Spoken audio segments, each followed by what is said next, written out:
ఎంతసేపు నుంచి వెయిట్ చేయాలి నీకోసం? తొందరగా వచ్చింది నువ్వు నన్ను అంటవేంది? అసలు నీకోసం రాడగా నాకు బుద్ధి లేదు. Same feeling. పిచ్చా నీకేమన్నా? ఎప్పుడు వచ్చి వెయిట్ చేస్తుంటే నువ్వు తొందరగా వచ్చి నన్ను అర్థమైంది. అసలు నిన్ను లవ్ చేయడం నాకు నాకు నాకు బుద్ధి లేదు అసలుకి. నాది కూడా సేమ్ ఫీలింగ్. నువ్వు ఎందుకు కొట్టుకోవడం నన్ను కొడితే నేను చెప్తే నేను కొడతాగా. ఎక్కడ ఎట్లా బిహేవ్ చేయాలి తెలీదా? ఎందుకు ఇట్లా చిల్లర నా ఇష్టం, నేను ఎట్లా నడతాను? నీకేమన్నా ప్రాబ్లమా? బిహేవియర్ నుంచి నువ్వు చెప్పు మాకు. మరి నువ్వు చెప్పు అయితే. నాకు తెలుసురా, పోయిన ఇయర్ నువ్వు నీ ఎక్స్ తో ఇక్కడికే వచ్చింది. అది పర్సనల్, దాని గురించి మాట్లాడమా. నాకు తెలుసు నువ్వు మీ ఎక్స్ పర్సనల్ గా ఎన్ని చేశారో అన్ని తెలుసు. అటు పోదాం మనం. ఆ పబ్లిక్ లో ఉన్నావు, చేయి పట్టుకోకు. మీ ఎక్స్ తో సంఖ్యకి ఫోటోలు దిగినప్పుడు గుర్తురాదా పబ్లిక్? నీకు ఎన్నిసార్లు చెప్పినా ఇంకోసారి తీసుకురావద్దని ఊకరు.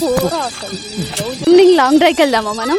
అబ్బా ఓపిక లేదు, నెక్స్ట్ ఎప్పుడైనా వెళ్దాం. ఫ్రెండ్స్ తో అయితే క్రికెట్ ఆడడానికి, నైట్ అవుట్ చేయడానికి అయితే ఓపిక ఉంటుంది, కానీ నాతో బయటికి రావడానికి ఎందుకు ఉంటుంది ఓపిక నీకు? నువ్వు ఎందుకు ప్రతిదానికి పొంతన పెడతావు ఊకే గోలా? వాళ్ళతోనే తిరుగు, వాళ్ళతోనే ఉండు, నేనెందుకు ఇక